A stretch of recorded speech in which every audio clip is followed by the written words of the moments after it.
Zdravím všechny naše diváky, vítám vás u dalšího dílu vašeho oblíbeného pořadu Kde nás tlačí bota.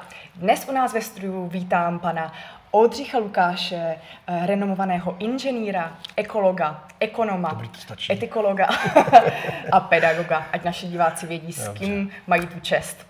Takže kde nás tlačí bota dnes a co s tím můžeme udělat? Je to situace ohledně prvku, který se nazývá lithium.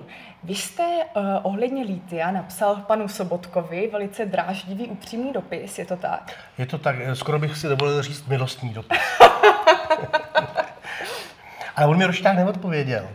Tak se asi bojí, no. Ale nicméně šlo to do parlamentu a tam se začaly dít nějaké asi zajímavé věci, protože vystoupili s interpelacemi někteří poslanci, ale pokud vím, tak v podstatě se od pana premiéra nedozvěděli nic jiného, než že to je volné podnikání, každý má právo těžit naše přírodní zdroje, proč by to nemohl být ten pán, o kterém budeme za chviličku mluvit.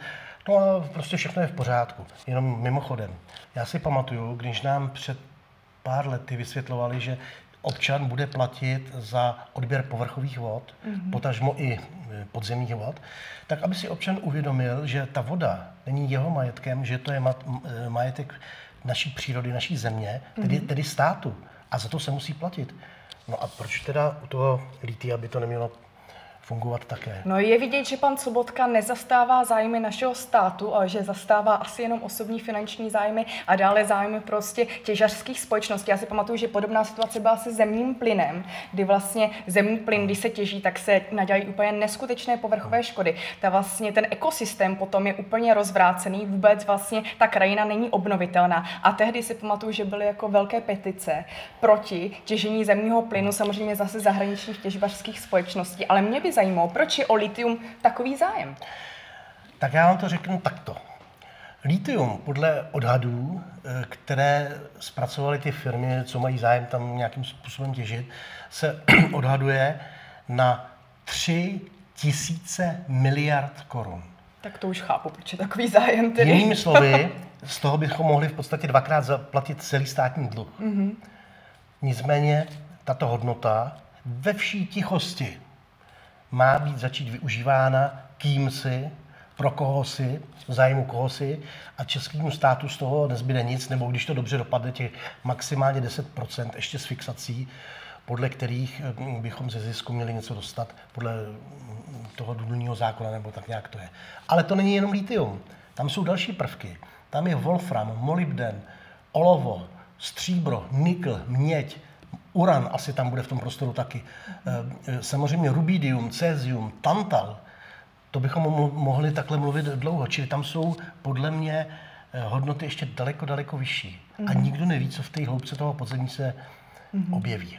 Nicméně je to na našem území, je to majetek nás všech, našeho státu, nás občanů. Proč bychom to měli vydávat prostě zahraničním těžbařským společnostem?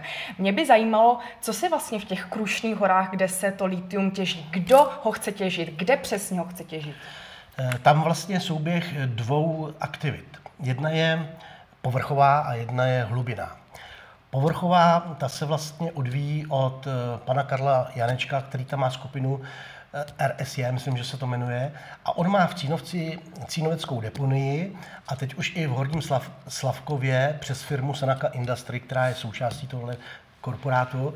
A oni chtějí dělat to, že v podstatě z odpadu, který zůstal po těžbě cínu, budou extrahovat to lithium a z hlediska ekologického teda svým způsobem to není žádný velký problém. A oni se tváří, že je všechno v nejlepším pořádku. V tom Cínovci snad už mají dokonce povolení v poslední fázi. V tom Slavkově to teprve probíhá.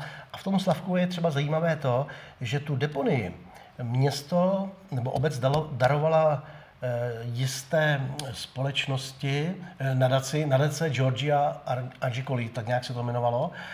Dostala to ta společnost, ta nadace zadarmo a pak to prodala a dokonce ještě opakovaně, ta částka se snižovala, za 362 000, tedy o 20 milionů nižší částku, než na kterou to tenkrát bylo odhadováno. Takže tam to vypadá, že už od začátku se tam dělaly zajímavé věci. Nějaké asi lobby tam probíhalo. A to nemluvím o tom, že ten posudek se na městském úřadě nemůže najít a ten odhadce si údajně teď nevzpomíná, co v něm bylo. Všechno se ztratilo, jasně. Nikdo neví, co se stalo, vlastně klasika, že? Ale to je ten povrch. Daleko větší poklady a problémy budou s tou hlubinou těžbou. Tam se kolem toho motá, ono to začalo kolem firmy Geomet, kde byli naši odborníci na geologii. Ta se stala vlastně součástí, koupila ji, nebo tak nějak to tam splynulo, European Metals Holding, to jsou snad Australani. A oni by snad i se společností H3DA, je to takový divný název, našeho vynálezce Jana Procházky, začali údajně vyrábět i ty litiové baterie. Jenže. Ta hlubinná těžba je vázaná na jednak obrovské investice a hlavně to gigantické množství hlušiny, co se vyveze, kam se uloží, co se s tím bude dělat, co to udělá se spodní vodou, protože spotřeba vody je na to taky obrovská. To nikdo nedomýšlí.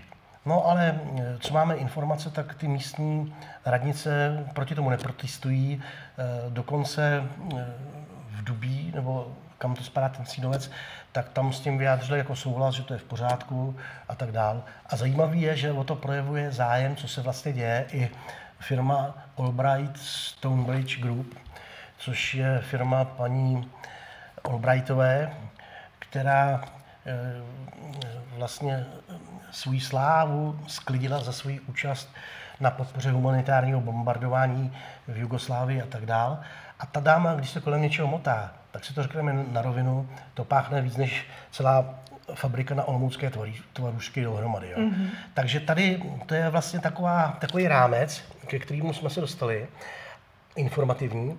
Co bude dál, závisí na báňském úřadu, na vládě a hlavně na tom základním etickém principu, že příroda, voda, podzemní bohatství, to všechno musí být nezcizitelný majetek občanů této země a bez referenda, bez požehnání parlamentu, prezidenta, já nevím koho ještě, prostě na to nikdo nesmí sáhnout. Další věc je taky, že vlastně i s tím zemním plynem, jak jsem říkala vlastně, že ten ráz té krajiny, vlastně ten ekosystém by byl potom nenávratně zničen. Mě by zajímalo, jak je to s tím litiem. Když se potom vlastně spaluje, jestli třeba náhodou neunikají do vzduší nějaké těžké plyny. Tady by to mělo jít mokrou cestou. Je to mokré magnetické loužení, kde vlastně ty kovy se vytahují v nějakém roztoku na principu magnetismu, ale ono je to složitější. Ale nepoškozuje to tedy nějak naši planetu, když se potom vlastně... Strašně. To ovzduší, to je otázka, ale já mám největší obavu z toho, co to udělá s vodou. Protože tam ten odpad té vody bude obrovský, bude to vsakovat. A co s tou udělá s podložím, to nikdo dneska neví. Už dneska máme samozřejmě například v Labi zjištěný výskyt hormonů z antikoncepce, konzervantů a tak dále, abychom měli naše vody zanesené ještě odpadem z kovů, tedy ani nevíme, jaký dopad má na náš organismus, jestli nezpůsobí nějaké genetické mutace například. Tak a teď bych chtěl říct jednu zásadní věc. Tohle, o čem se tu my bavíme, to jsou věci, které by teoreticky mohli vyřešit odborníci. Ale přátelé, k čemu jsou nám odborníci, když vláda a úřady státní, které to mají v pravomoci, se na to vykašlou a hlavně zpronevěří majetek občanů, prodají ho zahraničním korporacím a ty z toho mají zisk a my opět utřeme ústa. Proč to nemůže těžit český stát? Ať si ty firmy najme, ať se s nima domluví, ale musí to zůstat v naší kontrole. A pak ještě jednu poznámku. Dneska to litium, a toho je tam nějakých 6-7% světových zásob, to je obrovské množství, se těží v Mali a já nevím, kde ještě na světě, ale těží se v podstatě bagrama. A v této chvíli, kdy se jinde těží bagrama, já si myslím, že vůbec není nutné, abychom ho těžili. Počkejme, nechme to dalším generacím, až budou technologie, které nám umožní vytěžit to daleko efektivněji, bez následků a hlavně ty hodnoty musí zůstat tady. Nějakou šetrnější metodou, proč to bagrovat? Můžu si touhle cestou dovolit panu Sobotkovi, já ho tamhle vidím, malý vzkaz. Pane premiére, moc vás prosím, na ten dopis mi odpovězte. Já budu strašně rád znát vaše stanovisko a hlavně nezapomeňte, že jste premiér tohoto státu, placen a zvolen těmito občany a jste povinen respektovat jejich vůli. A jestli je vám jedno, co se tam děje, tak potom bude jedno občanům, co se bude dít s vámi. A je třeba také mimo jiné vzít v potaz, ne-li zastávat názor nás všech. A to, že naše dědictví prostě, ať už nerostné, hodnotové, ekonomické a tak dále, je naše, tady v rámci našeho státu a že my ty naše hodnoty samozřejmě nesnížíme tím, že bychom se zaprodali prostě jenom za nějaký zisk, který proudí samozřejmě jenom konkrétně našim osobám, takže prostě nevydáme to naše bohatství někomu cizímu.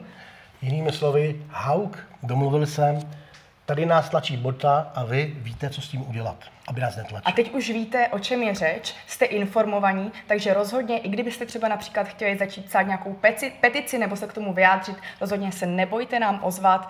Tady se mnou sedí pan Oldřich Lukáš a já mu velice děkuji za vyčerpávající informativní rozhovor. Bylo mi ctí a potěšením a doufám, že jsem vás zase až tak moc nevyčerpal. Já vám velice děkuji a těším se na příště. Naschledanou, milí diváci.